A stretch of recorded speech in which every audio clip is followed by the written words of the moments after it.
Ang ganitong mga suggestion po ay malinaw na wala pong basihan sa konstitusyon. The only way that a non-sitting vice president ay papayagan na umupo in a transition government is that if there will be a complete revolution.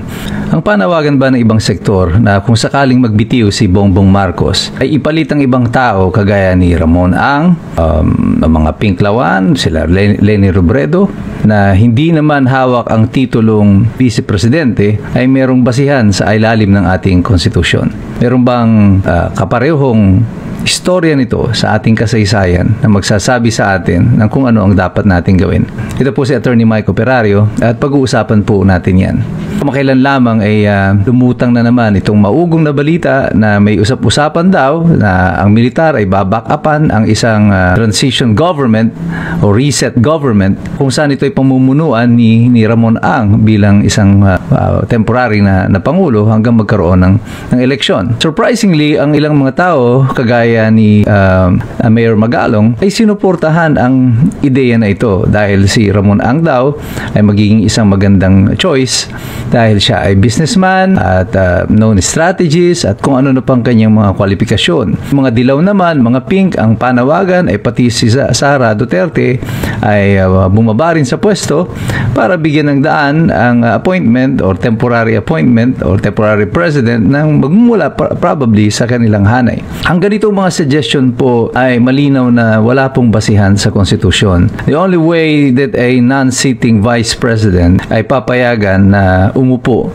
in a transition government is that if there will be a complete revolution, a coup d'etat, halos kawangis ng kung anong nangyari noong EDSA 1. Sa Pilipinas po, dalawang modelo natin ng People's Revolution. The EDSA model, EDSA 1 model and the EDSA 2 model. Sa EDSA 1 model ay nagkaroon po ng deklarasyon ng coup d'etat. There was a military takeover talaga na nabisto lang yung pag-takeover nila Enrile na pag-establish ng military junta. Hindi naman po talaga nakaplano si Cory Aquino to be the president. However, yung kanilang military junta ay na-discover. Kaya po nagtago si Enrile at si Ramos noon dito sa Camp Aguinaldo at saka sa Camp Crame. Panahon na yan ay nanghingi sila ng panawagan sa tao para sumuporta. At dito na po lumabas yung people power. At ito pong example na ito po yung first model na kung saan talagang nagkaroon ng total breakdown in government. Na wala pong natira. At pag-upo po ni Cory Aquino, nagdeklara siya ng revolutionary government at lahat po ay pinababa sa pwesto. It's a complete reset na sa aking pananaw ay nasayang lang. Ang ikalawang modelo natin ay ang EDSA 2 na kung saan yung ating sitting president ay pinalitan ng kanyang vice president na noon ay si Gloria Macapagal Arroyo at ang tinagal na presidente ay si Erap Estrada. Ito pong pagpapalit nito kay Erap Estrada ay meron po yung istorya na halos kawangis po ng nangyayari sa atin ngayon. Nung panahon po na yun, nung 2001, in the tumultuous 3 days po sa EDSA, halos tuloy-tuloy po ang mga negosasyon dyan para alamin kung sino ang papalit na presidente. Isa po sa mga lumulutang na pangalan noon na itinutulak ng kampo ng mga oposisyon ay si Senator Rocco. Marami pong gusto na si Senator Rocco ang pumalit bilang presidente instead of si Gloria Macapagal Arroyo. Kagaya ng kampo ng mga Osmeña from Cebu, sila Renato de Villa ng Reforma at ilan pang mga kalyado. Marami din po kasi ang ayaw kay Gloria Macapagal Arroyo because of her reputation, and Senator Rocco was being urged na to throw his hat into the ring to be considered as president.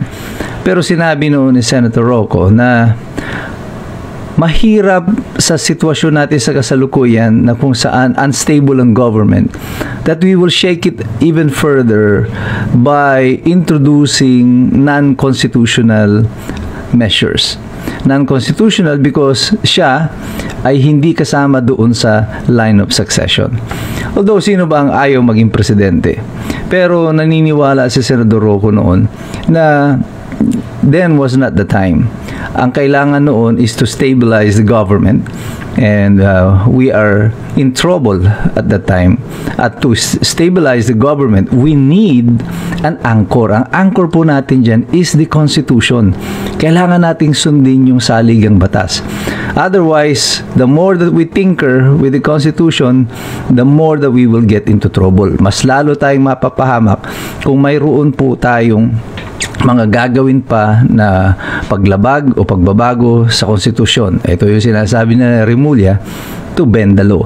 If we bend the law today, or we bend the law even further, it will create more chaos. So, the more solid solution na sinuggest ni Senator Rocco was just to follow the Constitution. And this is the same thing that is before us right now.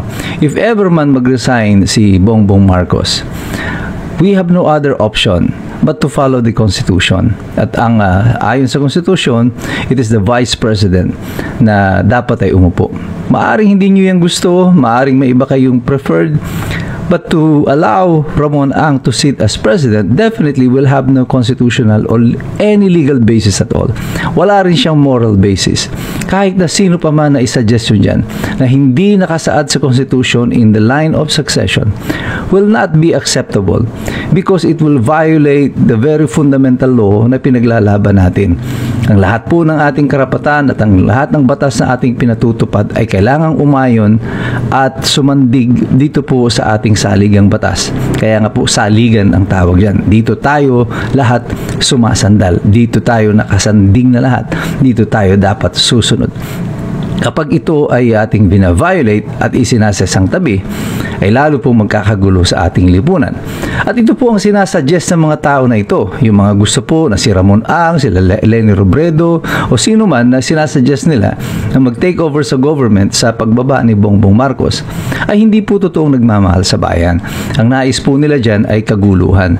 Ang nais nila ay hindi kaayusan, ang nais nila ay pag-agaw ng kapangyarihan.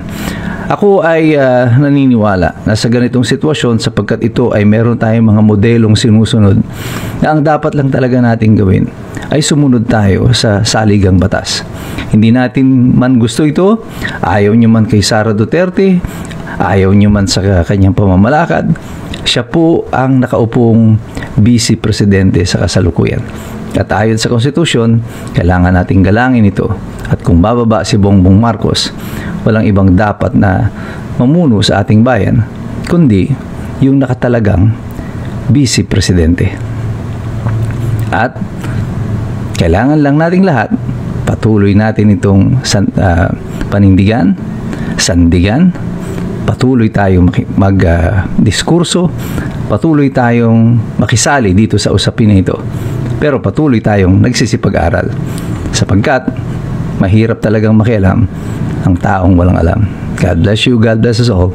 Mabuhay ang Republika ng Pilipinas.